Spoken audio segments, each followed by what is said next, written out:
Pues bien, buenos días a quien no he saludado, que ha sido la gran mayoría. Como siempre llego justo y luego aprovecho para quedarme un ratito ahí hablando en la puerta, así que nada. Mando un abrazo fuerte. Y me gustaría comenzar, aquí yo ya he empezado por el minuto 8, Rubén? Aquí ya está en el minuto 8. Nada, es broma. Me gustaría comenzar no hiriendo a nadie. Y es que, no sé si os pasó como a mí, pero yo crecí pensando que Walt Disney estaba congelado, como un lomo de atún en un congelador, esperando hasta que la ciencia creara algún sistema para poderlo volver a la vida. Recuerdo estas conversaciones con mis compañeros del patio, del recreo, y bueno, hace unos años leí que no, que era un mito, que era una fábula, algo que se había inventado, especialmente algo que la familia de Walt Disney, el que creó e inventó el tema de muchos dibujitos con los que muchos hemos crecido, simplemente nunca desmintieron este mito, pero realmente Walt Disney tuvo un entierro íntimo, pequeño, y nada, eso hizo que muchos creyésemos aquel mito, ¿no? También podría desmentiros muchas cosas que a veces pensamos, y es que, por ejemplo, la tortilla francesa no viene de Francia, ni la ensaladilla rusa viene de Rusia, ¿vale? Lo siento si estoy hiriendo a alguien, pero creo que ninguno de los que estamos aquí se va a sentir ofendido, nadie va a levantar, va a sacar su espada y va a decir, mentira, me está ofendiendo. Básicamente, porque no tiene mucho valor este tipo de cosas, ¿no? Pero seguramente, ¿qué ocurriría si yo dijese algo incorrecto, algo que no es real sobre tu persona? ¿O qué pasaría si alguien dijese algo que es mentira, que difama, que ofende y que ensucia el nombre de tu mujer, de tu marido, de tu hijo, de tu hija? ¿Qué pasaría ahí? Y es que creo que estamos de acuerdo en que realmente nuestra respuesta frente a algo va a ser en función, no del valor que tenga esa cosa, sino el valor que yo le dé a eso, ¿no? Nuestra respuesta va a ser en función del valor que yo le dé a eso. Y es un poco, si volvemos al pasaje que Priscila acaba de leer en 1 Timoteo, del 3 al 11, es lo que Pablo está intentando hacer.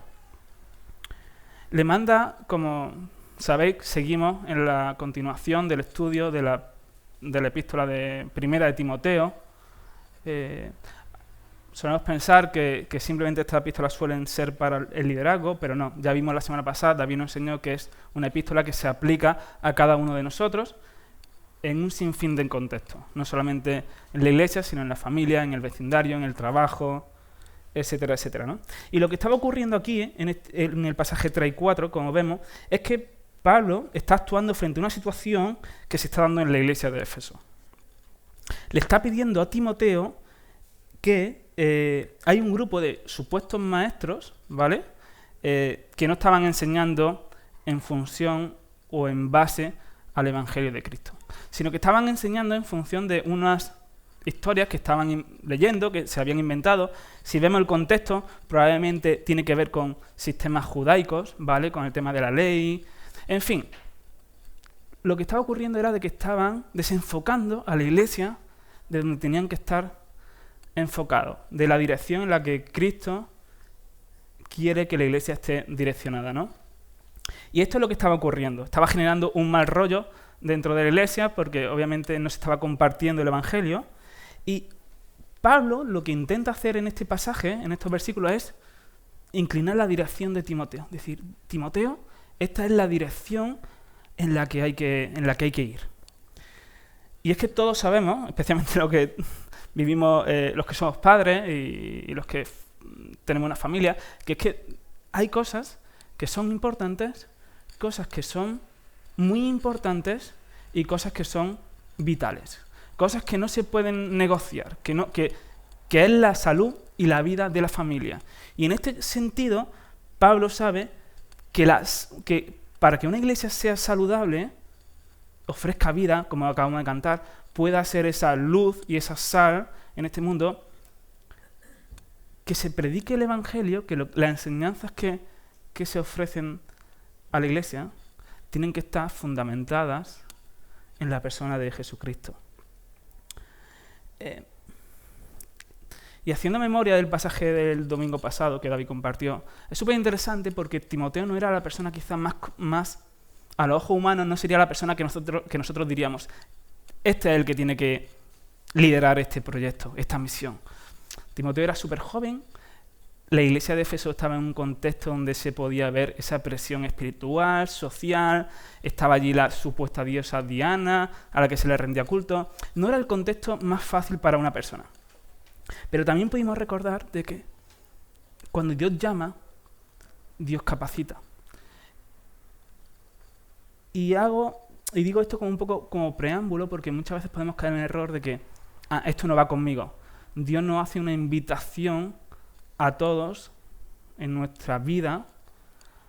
A veces pensamos que el cristianismo es, creo que acepto lo que Jesús hizo por mí y ya nos veremos en el cielo. No, al final de Mateo 28, cuando Jesús le da a sus discípulos la gran comisión, y bautizando, haciendo discípulos, dice, termina el pasaje, y yo estaré con vosotros hoy y cuando nos volvamos a ver. No, dice, yo estaré con vosotros todos los días.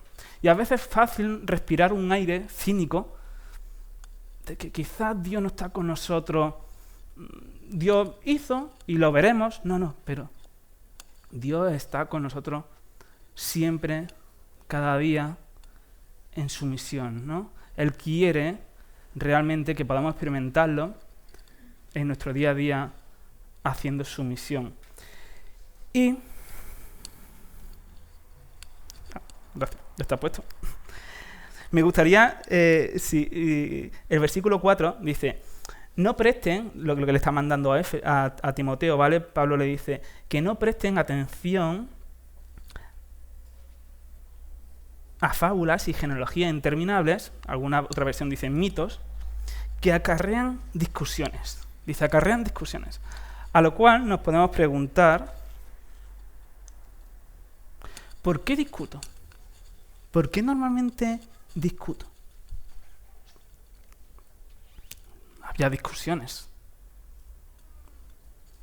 Si leemos el texto, aparentemente la discusión tiene que ver más entre la iglesia y también los líderes, en el sentido de que estaban enseñando cosas, estaban generando esa sensación de discordia. Y la cuestión es, ¿por qué discuto? No sé si puedes pensarlo. ¿Por qué suele discutir? En mi caso, y creo que en el tuyo, suele ser en el 99% de las ocasiones por tener la razón. Que al final tiene que ver con algo como el orgullo, ¿no? Y es que tener razón hace que mi orgullo se hinche, ¿no? Y hay veces que esto me gusta tanto que tenga razón o no tenga razón, da igual, es lo de menos. La cuestión es que voy a discutir. No voy a aceptar o no voy a pensar que quizá la otra persona puede ser que tenga la razón. Tú imagínate que yo un día subo aquí y podría ser, y empiezo a contar algo que no tiene nada que ver con el Evangelio. Empiezo a contar cosas que estoy investigando, que no están basadas en la Escritura. ¿Qué pasaría? No hace falta, Nico, que contestes, porque probablemente no me volvería a subir aquí. Y lo segundo es que esta tarde recibiría un WhatsApp o una llamada del Consejo Pastoral invitándome a reunirme con ellos, ¿no? Pero no para formar parte del Consejo, sino más bien para tener una conversación no muy agradable. Y seguramente me dirían, ¿qué está ocurriendo para que estés compartiendo cosas que no nos hacen mirar a Cristo? Cosas que Dios no se lleva la gloria. Cosas que no tienen sentido y que no nos llevan como iglesia a la dirección a la que queremos ir. Y yo tendría diferentes opciones. Una podría ser alimentar mi ego, mi orgullo, y decir, es que tú no te has leído este libro y creo que os estáis perdiendo algo súper bueno. Y seguir ahí en mis 13, 14, como decimos, ¿no? Y intentar salirme con la mía. Y eso generaría tensión, ¿no? También podría ser que yo callase, me fuese a casa y empezara a hablar por ahí, ¿no? A decir, uy, mira esto, mira lo otro, esto está mejor que esto que están enseñando. O también tengo una opción que es decir, ok, quizá es verdad que he dejado de encontrar a Dios grande, a Jesucristo valioso, y me empiezo a enfocar en otro tipo de cosas que no aportan nada. Todos los que estamos casados sabemos que el matrimonio no es fácil, ¿no? Pero más que no es que es fácil, es que cuando en medio de un conflicto, tenga razón o no tenga razón, me muevo por mi orgullo, porque necesito salirme con la mía, independientemente gane o pierda el conflicto, ambos habremos perdido. El matrimonio habrá perdido. ¿Por qué? Porque el orgullo va a hacer que el matrimonio no avance. No avance y se encuentre en medio de un pozo sin fondo, oscuro. Y digo sin fondo porque normalmente cuando estamos dominados por el orgullo, por el afán de yo, vivimos en un contexto de conflicto, pelea, un sin vivir, ¿no? Si volvemos al pasaje, Pablo lo que está diciendo es que este tipo de enseñanza, este tipo de actitudes que tenían estas personas, estos falsos maestros, estaban acarreando discusiones. En vez de, ¿qué dice el pasaje? En vez de la edificación de Dios. Es decir, estaban dejando de ser edificados porque estaban dedicando sus fuerzas a un sinfín de discusiones. ¿Os acordáis al rey Saúl? La persona quizás más privilegiada del pueblo de Israel, el primer rey. Y Saúl no empezó mal. Es decir, si os fijáis, Saúl no empezó mal, empezó liderando bien al pueblo de Israel, empezó buscando y en la dirección de la voluntad del Señor, pero hubo un momento que Saúl dejó de enfocarse en Dios. ¿Y en quién se empezó a enfocar? En él. Llegó un momento que Saúl no podía concebir que le cantasen a otro en vez de a él. Y todos sabemos que Saúl acabó loco. Mateo 6:24 dice que no podemos servir a dos señores, porque serviremos a uno y dejaremos de servir al otro. Y como iglesia tenemos que ser conscientes que o vivimos para la edificación de la iglesia, del reino de Dios, o estaremos viviendo para otra cosa. Y ambas cosas no son compatibles. Es decir, no puedo vivir para tener un nombre y al mismo tiempo para la edificación de la iglesia. No es compatible. Se repelen como un imán si lo ponen en los polos opuestos. Así que hay algo muy importante en el texto, en estos primeros versículos, y es que cuando estamos enfocados en su evangelio es cuando Dios puede trabajar en nuestro orgullo. Es en nosotros de una manera especial, como individuo y como iglesia. Es decir, cuando estamos enfocados en Él es cuando realmente Dios puede trabajar en nosotros de una manera especial. Y Pablo lo que está diciendo aquí es que un requisito para que esto se produzca es que para que una iglesia sea saludable y sea edificada es que debe de permanecer en la doctrina bíblica, es que debe de permanecer en el evangelio de nuestro Señor, ¿no? Así que me lleva a preguntarme una cuestión y es, ¿de qué nos alimentamos? ¿De qué te alimentas? ¿Será que me estoy alimentando mal? ¿Será que estoy empezando a nutrirme de cosas vanas y sin sentido? Cosas que no me llevan a ver a Cristo y a sentirme amado por Él. ¿De qué te alimentas? Sería una pregunta que quiero hacerte. Porque probablemente en no alimentarte bien, al igual que en la vida física, aparecen... ¿Qué pasa cuando dejas de alimentarte bien? Que aparecen ciertas consecuencias, ¿no? Y la de menos es que aquí te aparezca algo que no tiene que aparecer.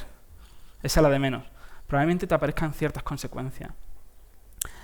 Así que, por un lado, Pablo quiere mostrarnos esto. Y también hay algo que en estos versículos vemos. Y es que todos, por eso decía que todos tenemos un llamado a edificar la iglesia de Dios, todos somos invitados a ser parte de la defensa del Evangelio. No sé si lo has pensado, alguna vez puedes estar ahí sentado y decir, yo no tengo ningún ministerio, no sé qué hacer.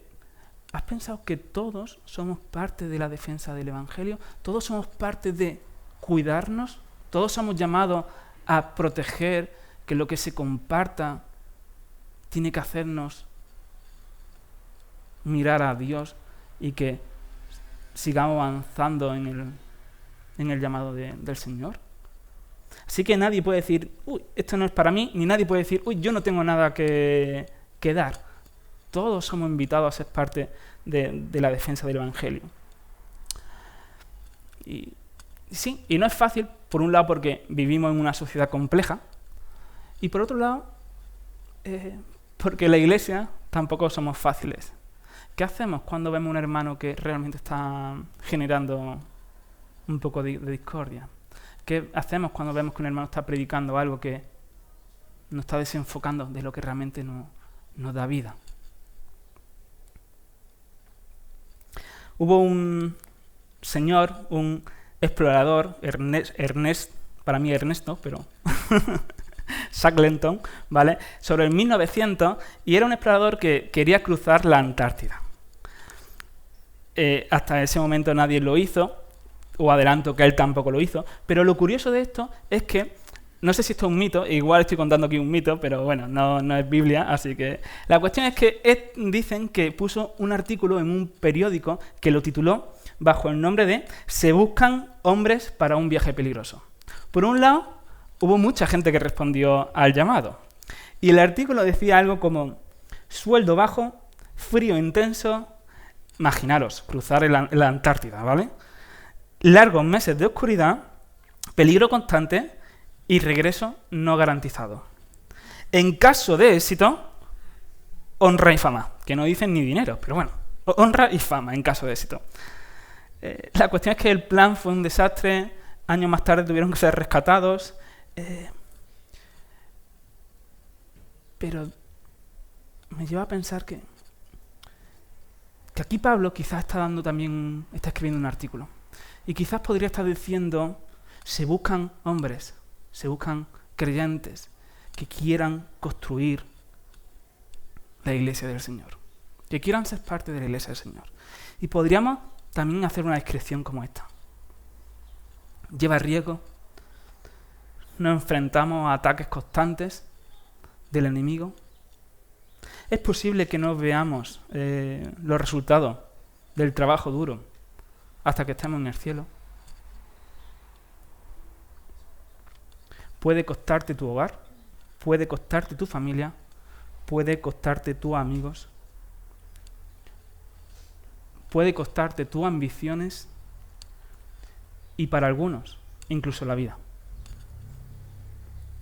Shackleton no pudo ofrecerle nada a sus tripulantes. Mira que se esforzaron, pero no pudo ofrecerle nada porque acabaron atrapados por un iceberg y bueno, es una historia.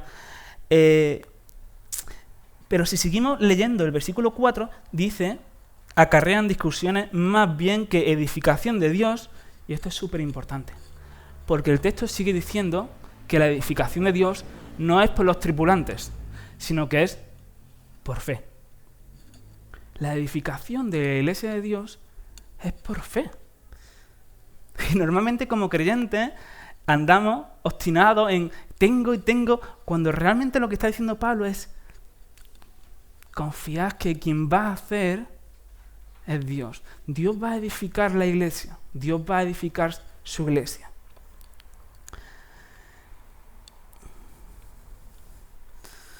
Dios nos llama a todos, ¿no?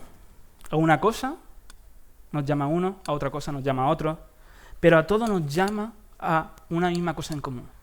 Y es a mantenernos fieles, firmes en su palabra. ¿Por qué? ¿Por qué nos llamaría a todos a mantenernos firmes y fieles en su palabra? Porque solo cuando estamos en su palabra es que podemos volver a ver su carácter, su fidelidad, sus promesas. Y Dios entiende que a veces tengas miedo, que a veces tengas dudas, que a veces no sepas, que a veces te sientas incapacitado. Dios te entiende.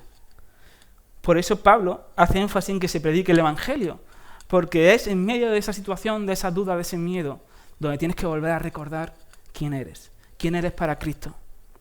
Dice Romanos 8:31, no nos hemos puesto de acuerdo, no sé si la leo Leo o Cristian, 8:35, ¿no?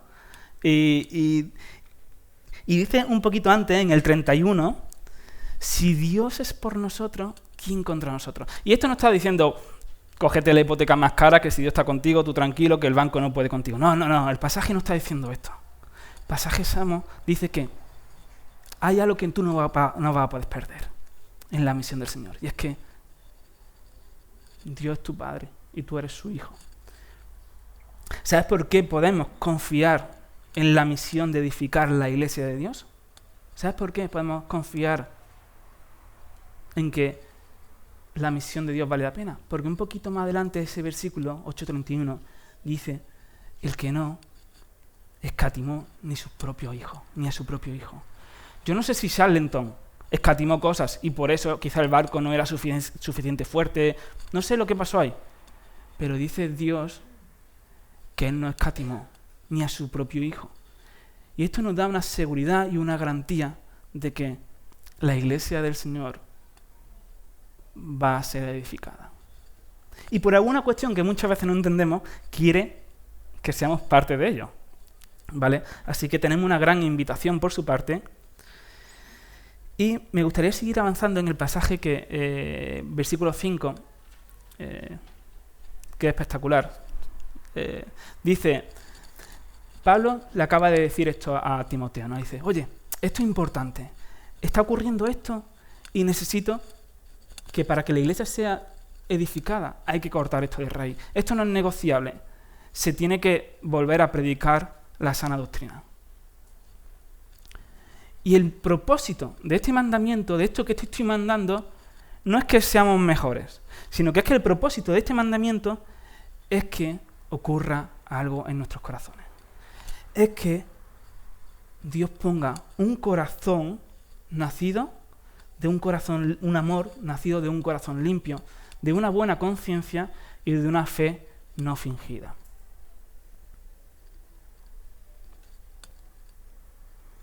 Un amor nacido de un corazón limpio. Suena súper bonito, título de película. Pero, ¿esto es posible? ¿Un amor nacido de un corazón limpio? ¿Esto es posible? ¿Es real? Es muy gracioso porque a mi mujer hay cosas que le fascinan. Y una es que la casa esté limpia y otra tiene que ver con eso. Y otra tiene que ver con que no haya bichos y arañitas en los tejados, ¿vale? Estas dos cosas le fascinan. El otro día, después de una limpieza y tener que quitar de este mundo unos bichillos que no tenían que estar ahí, la podía ver súper feliz, la podía ver con una sonrisa de oreja a oreja. A lo cual, mirando un poco cómo había quedado, miré el falso techo donde está el aire centralizado, las rejillas, y no vi ahí un bicho. Pero la cuestión es que la veía ella con la sonrisa y veía la rejilla esa y dije, hay que ver, si ella supiese lo que hay ahí, si ella pudiese ver lo que hay ahí, digo, qué rápido desaparecería la sonrisa de su boca, ¿no? Y es que así no es nuestro corazón, así no es nuestro corazón. cogemos, ponemos, ordenamos, quitamos y al rato, ¿qué ocurre? Vuelven a aparecer las arañillas esas del falso techo, ¿no? Por lo tanto, dice el Salmo 24, 3, 6. ¿Quién podrá ponerse delante del Señor? ¿Quién podrá ponerse delante del Señor y adorarle? Y dice, el que tenga manos limpias, el que tenga un corazón puro, el que no ha elevado su alma a las cosas vanas. A mí los salmos me encantan, especialmente lo de David, porque hay veces que digo, este chico parece que se le ha ido la cabeza, ¿no? Porque digo, vive de una forma y luego escribe otra. Yo no sé si os pasa, solamente me pasa a mí, pero hay veces que digo, no lo entiendo. Hay veces que a David no lo entiendo. Además, cuando ves el episodio con Betsabé, ¿no? O incluso, fíjate, es muy curioso porque termina David mencionando a Jacob. ¿Y es que Jacob no era un mentiroso? ¿Y es que Moisés no era un delincuente? Esta semana me llamaba David, me escribió a mitad de semana, me dice, ¿cómo lleva la predi? Y digo, bien, la llevo bien. Pero no le dije que cada 5 minutos, cada 10 minutos me veía obligado a tener que coger el móvil y a mirar cosas tontas. El que no ha elevado su alma a cosas vanas.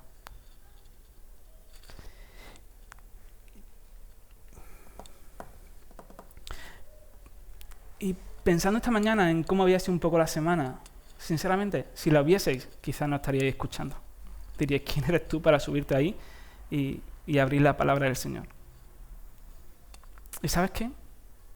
Quizás tengas razón, pero el verdadero problema lo voy a tener el domingo que entre aquí y piense que soy digno de subirme y abrir la palabra al Señor. Ese es el gran problema. El día que pienso que soy digno de compartir la palabra del Señor. Dice el Salmo 51:40, un poquito más adelante, David, cuando es confrontado por el profeta Natán. Crea en mí un corazón limpio y renueva un espíritu recto dentro de mí. Este salmo es muy especial porque justo lo escribe alguien que ha sido infiel y alguien que acaba de cometer un asesinato. Y que para colmo lo intenta disfrazar de otra cosa. Y escribe esto. Crea en mí un corazón limpio y renueva un espíritu recto dentro de mí. Dios no nos pide que pongamos nuestra mejor cara. No nos pide que pongamos nuestra mejor cara. Te invita, como invitaba al salmista, ven cómo eres, ven cómo estás. La persona de corazón limpio, lo que intenta transmitir David, es la persona que sabe que su limpieza no se trata de él, sino que sabe que en su mayor oscuridad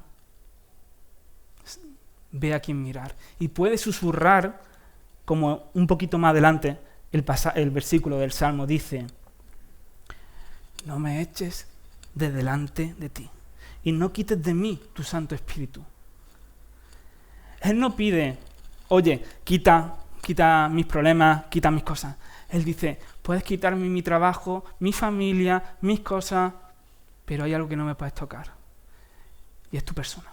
Tu persona es la que no me puedes quitar. Todo lo que quieras, menos a ti. El Salmo 139 dice, escudriñame, oh Dios, y conoce mi corazón. Pruébame y conoce mis inquietudes. Y si hay en mí camino malo, ¿cómo sigue? Guíame por el camino recto. Guíame por el camino recto. Hay una frase de David Burke que me encanta respecto, está hablando aquí a la limpieza al del corazón limpio, y dice, ¿cómo puede ser esto? ¿Cómo puede ser esto? La frase limpios de corazón nunca será pronunciada sobre nosotros en tanto que no se pueda pronunciar esta otra. Limpiados de corazón. Nadie podrá decir que soy limpio de corazón si no puede decir que he sido limpiado. Que he sido limpiado. Que la acción no está en mí, sino que está en alguien que ha hecho algo en mí. Así que no se trata de que tú intentes conseguir tener un corazón limpio, sino que lo que Dios quiere provocar en ti es un corazón que cuando ve que se desvía, tenga la capacidad, el poder de algo que antes no podía. El poder de pedir ayuda. De decir, como decía el salmista, guíame por el camino recto, guíame por el camino recto. Así que vemos que Pablo dice, es necesario que se produzca en vosotros un amor de corazón puro, y sigue diciendo, y de buena conciencia. De buena conciencia. ¿Y qué quiere decir Pablo con un corazón de buena conciencia? Porque lo escribe varias veces en la epístola de Timoteo. Como 3 o 4 veces lo escribe en 1 Timoteo, también lo menciona en 2 Timoteo, y Pablo escribe sobre la buena conciencia en varias cartas. También Pedro. ¿Qué quiere decir esto de una buena conciencia? ¿Por qué el amor que Dios quiere crear en nosotros tiene que ver con este aspecto? Una buena conciencia. Quizás está haciendo énfasis, está diciendo que lo que necesitamos es una renovación de espíritu. Y como iglesia, una de nuestras oraciones debería ser, necesitamos ser renovados en tu espíritu. Cada día necesitamos ser renovados. Déjame hacerte otra pregunta. ¿Cómo respondes cuando te pesa la conciencia? Ese dedito diciendo ahí, no eres quien tienes que ser, hay que ver que... Mira, ¿cómo respondes cuando tienes una mala conciencia? Piénsalo. Yo suelo responder escondiéndome. Suelo responder engañando. Quizás con agresividad. ¿Cómo respondió Adán?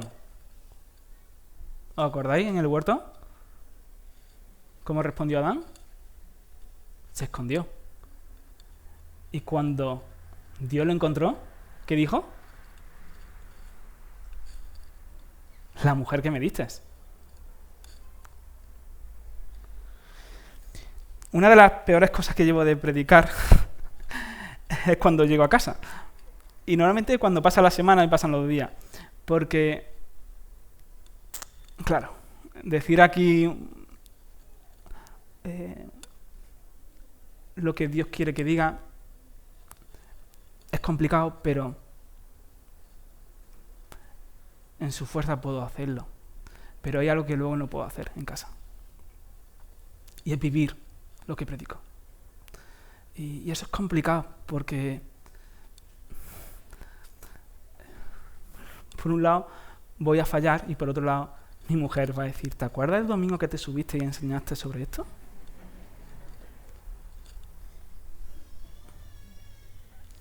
Así que en medio tengo una habilidad que ojalá no la tuviese, que es que en medio de esas discusiones, donde la conciencia me acusa, no suelo optar por la vía difícil, que es la de bajar mi orgullo y pedir perdón, sino que suelo optar por intensificar un poco más el debate, ¿no? Para mí un debate, en verdad, dentro de mi corazón, es otro tipo de cosa. Pero esa sensación es muy desagradable porque, como decía antes, gane o no gane la falsa victoria, la sensación que se te queda es la de esto no es lo que el Evangelio te aporta, esto no es lo que el Evangelio quiere hacer en tu vida. Pero la parte bonita de todo esto es que Dios permite que lleguemos a ese punto para que podamos experimentar lo agrio que se nos queda la boca cuando estamos enfocados en nosotros, en vez de estar enfocados en la persona del Señor, ¿no? Y ahí es donde Cristo vuelve a hacernos la invitación. ¿Por qué Dios quiere poner en ti un amor nacido de una buena conciencia? ¿Por qué Dios quiere hacer esto en ti? ¿Lo has pensado alguna vez? Y es que con una mala conciencia no se puede amar. No se puede amar de verdad. Puedes amarte a ti, mal amado, pero con una mala conciencia no puedes amar. Y Dios quiere darte una buena conciencia para que experimentes un poquito de cómo se ama mejor. Que experimentes un poquito de cómo Dios ama. Dios quiere regalarte, quiere enseñarte, quiere darte el poder de que ames como Él ama. Así que quiere poner en nosotros un corazón, un amor de un corazón limpio, un amor de una buena conciencia y un amor de una fe no fingida. Y fingida aquí en el griego es anhipócritos, que tiene que ver sin hipocresía, genuina, sincera. Y creo que, no sé si es muy sincera, no se ve bien, pero es mi hija cuando llora. Y la realidad es que todavía a sus 10 meses no he conseguido de que si no voy a por ella, que se calle. Es decir, no. Ella tiene fe que si llora, voy a cogerla. O antes se atraganta. Así que Jesús dice en el Evangelio de Marcos 10 que todo el que no sea como un niño, el que no reciba el reino de los cielos como un niño, ¿qué dice? Que no podrá entrar en él. La fe es la esencia del cristianismo. Una fe sincera, una fe real, sin cinismo. Y déjame decirte algo, que es que todos tenemos fe. Todos tenemos fe en algo. La cuestión es, ¿en qué vas a depositar tu fe? Muchas veces, Señor, dame fe. Y quizá tendremos que orar. Señor, pon mi fe en ti. Porque mi fe está puesta en que si tengo el nuevo modelo del iPhone, seré más feliz. En que si en vez de ganar 3.000 gano 4.000, pues seré más feliz. Señor, pon mi fe en ti. Una fe que venga de ti. Y si nos fijamos, estos tres aspectos del amor, ¿vale?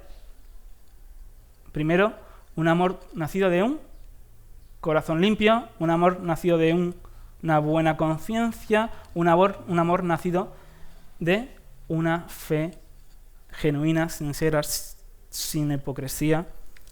Tienen que ver con la forma que Dios ama. Es decir, es un amor que nos muestra cómo es Jesús. Es el amor que tuvo Jesús, que sentía hacia el Padre cuando vino a esta tierra a ponerse en tu lugar. Ese amor fue el que le hizo permanecer firme en su obra. No sé si te has fijado. Y en palabras de Nico, porque esto lo escuché, una de las primeras veces que lo escuché, no sé si fue por el 2011, 2012, 2013, en palabras de Nico, este pasaje, este versículo lo que está diciendo es, Dios quiere hacerte un mejor amante. Dios quiere hacerte un mejor amante. Y es cuando tenemos esa relación de amantes con nuestro Señor, que podemos amar de una forma diferente a la que amo cuando no estoy viviendo esa relación con Jesús. Así que Dios quiere que podamos experimentar un amor diferente al que experimentamos cuando nuestros ojos no están puestos en la persona de Jesús. En contraste con el versículo 6 y 7 que dice, me ha salido ahí el 6 de cordobés, ¿no? El 6 y el 7. Algunos desviándose de esto, es decir, ¿de qué se desviaron? De la forma en la que amaban, en la forma en la que en donde estaba su ojo. Dice, algunos desviándose de esto se perdieron en vana palabrería, pretendiendo ser doctores de ley cuando no entendían nada, ni lo que afirmaban. Supuestos creyentes, porque dice, se desviaron. Y para tú desviarte, ¿qué tiene que ocurrir primero? Que estés en el lugar correcto. Tú no te desvías si no estás en el lugar correcto. Estaría en otro lugar. Pero dice que se desviaron. ¿Por qué? ¿Cuándo te desvías? ¿Porque pretendes ser algo que no eres? Según el pasaje. Cuando tu ojo, cuando tu corazón deja de estar enfocado en la persona de Jesús. Es cuando tus ojos se empiezan a enfocar en ti y llegas. Sí, muchas veces leemos estos pasajes y decimos, hay que ver qué chicos, pretenden ser otra cosa, qué malos. Y lo fácil es ser ellos. Lo fácil en nuestras vidas es pretender ser lo que deseamos ser en el fondo. Por eso lo complicado es que la persona como David, que dice, guíame por el camino recto, porque estoy perdido, me he perdido. Y es que dice que se piensan que son grandes, que son fuertes, que son sabios.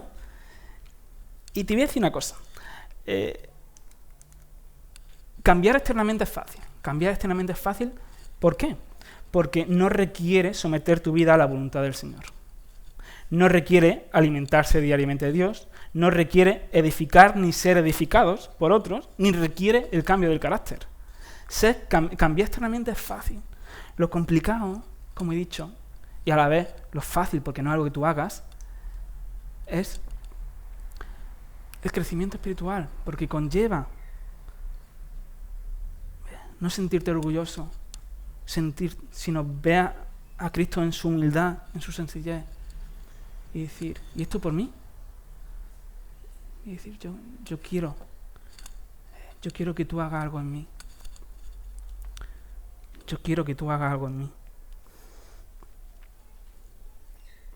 Terminando, queda un poco.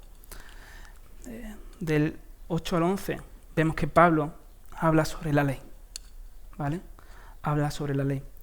Y hay un pasaje que creo que todos tenemos en mente. Cuando pronunciamos la palabra ley, a algunos se nos vienen ahí los fariseos, pero me gusta más que me venga a la mente el pasaje del Salmo, el Salmo 1, ¿no? Cuando el salmista dice, bienaventurado el varón que en la ley de Jehová está su delicia, y en la ley medita día y noche.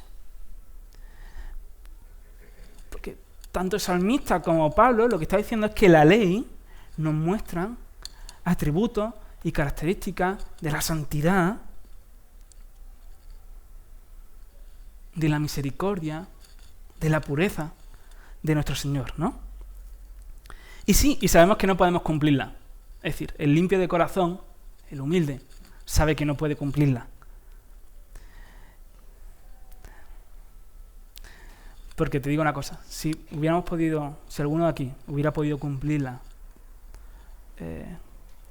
seguramente no conoceríamos a Jesús en su persona, porque no tendría que haber venido. Y vino precisamente por eso, porque no podíamos cumplirla. Y esto es lo que está diciendo Pablo. La ley no fue para el justo, porque el justo sabe que no puede cumplirla, sino que la ley vino para el injusto, y ahí Priscila ha leído una serie de características de pecado que no voy a leer, pero que es muy interesante porque lo que está haciendo es hacer mención al Éxodo 20, ¿vale? Cuando Dios da los 10 mandamientos. Y va a hacer una comparación, ¿vale? Que en el fondo lo que está diciendo es la ley vino para estos. Porque para los fornicarios, que iría con no cometer actos impuros, para los inmorales, para los secuestradores, que tiene que ver con el no robarás, con el mentiroso, que tiene que ver con el que no dará falso testimonio, ¿no? Lo que está haciendo es leer el Éxodo de otra forma. Pero es muy curioso porque el pasaje termina diciendo que si alguien de estos falsos profetas dice, pues yo no necesito la ley, no, porque yo cumplo la ley, no estoy en ninguna de estas cosas, estoy limpio. Dice Pablo en este contexto súper interesante, y para todo aquel que se oponga a la sana doctrina. Es decir, fijaros que justo el problema que estaba ocurriendo es que no se estaba predicando la falsa doctrina porque estaban inventando cosas. Y justo Pablo dice, la ley fue dada para esto, y hay algo que el Éxodo no dice explícitamente, pero que Pablo lo pone. Dice, y para todo aquel que se oponga a la sana doctrina. ¿Por qué? Porque ¿qué es la sana doctrina? Que la fe, que la salvación es por fe. Que la salvación es por fe en la persona de Jesucristo. Y esa es la sana doctrina. Cualquier pasaje de la Biblia, fundamentada, cogida por la obra de Cristo en la cruz. Y es que cuando nos olvidamos de que la ley fue dada para hacernos mirar a Jesús y decir, no puedo ser como tú, pon en mí un corazón nuevo. Cuando nos olvidamos de esto, yo no sé tú, pero piénsalo, yo normalmente me convierto en alguien súper exigente conmigo mismo, súper exigente con los demás. Suelo mirar por encima del hombro y suelo desenfocarme de la edificación de la iglesia y empiezo a enfocarme más en mi propia edificación. Así que 3 minutos como conclusión, que es lo que lo que he sentido que Dios nos quería mostrar esta mañana, es que la invitación de Pablo a Timoteo y la invitación de Dios a nosotros es que sigamos trabajando en la edificación de su iglesia, que es por fe. ¿Y qué significa esto? Que es Dios quien la va a hacer y de alguna forma nos invita a ser parte de ella. Y Dios quiere que hagamos una comunidad, o quiere hacer una comunidad que cuando entre alguien por ahí diga, qué horror, no puedo creer el tipo de persona que soy. Pero que cuando salga diga, no puedo creer el tipo de Dios que es. En el Evangelio te dice que el amor de Dios es mayor que tu pecado. Hace varios meses, en un grupo pequeño, disfruté mucho entender algo que quizás sabía, pero que me apropié de esa verdad. Normalmente pensamos que cuando somos salvos, en la justificación, ¿vale? Esa palabra, en el momento que depositamos nuestra fe en el Señor Jesucristo, en su obra, algo que es Dios quien nos dice, eres justo. Y cuando pensamos en la santificación, normalmente pensaba, pues para vivir ese proceso de santificación, pues igual tengo que poner el despertador un poquito antes, ponerme algunos postes por las paredes para... Sí y no, porque realmente para la santificación lo que necesitamos es lo mismo que lo que necesitamos en la justificación. Volver a creer las promesas en la persona de Jesucristo. Y en este pasaje lo que realmente he disfrutado es darme cuenta que para la edificación de la iglesia del Señor lo que necesitamos es lo mismo. Volver a creer el Evangelio de Jesucristo.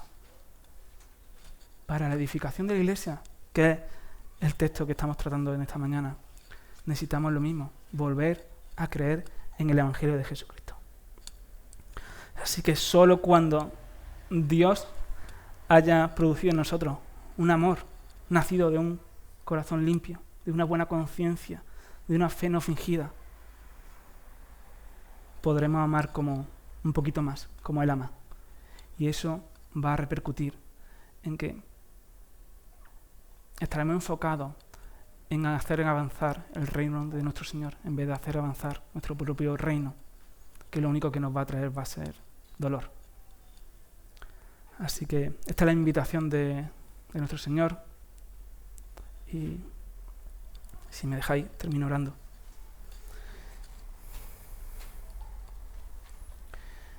Señor, te damos gracias por esta epístola, te damos gracias por la vida de Pablo, por la vida de Timoteo, pero especialmente te damos gracias como iglesia por tu evangelio, por tu persona, por lo que hiciste por nosotros. No tenías por qué. Podríamos seguir en nuestra lucha, en nuestros proyectos, en nuestras misiones, sin sentido, que nos hacen, que nos traen conflictos, que nos traen dolor, que nos traen cosas sin sentido. Pero tú nos has querido rescatar de ahí, nos has querido dar una vida en abundancia, nos has querido invitar a formar parte de tu familia, de tu proyecto, has querido compartir lo que hay en tu corazón con nosotros y simplemente te damos gracias. Te seguimos que como iglesia tú sigas hablando a nuestras vidas, a nuestros corazones, y que podamos ser edificados tanto como hijos tuyos como iglesia. Síguenos hablando a través de la carta de 1 de Timoteo, y que podamos ser edificados en ti, Señor. En tu santo nombre, amén.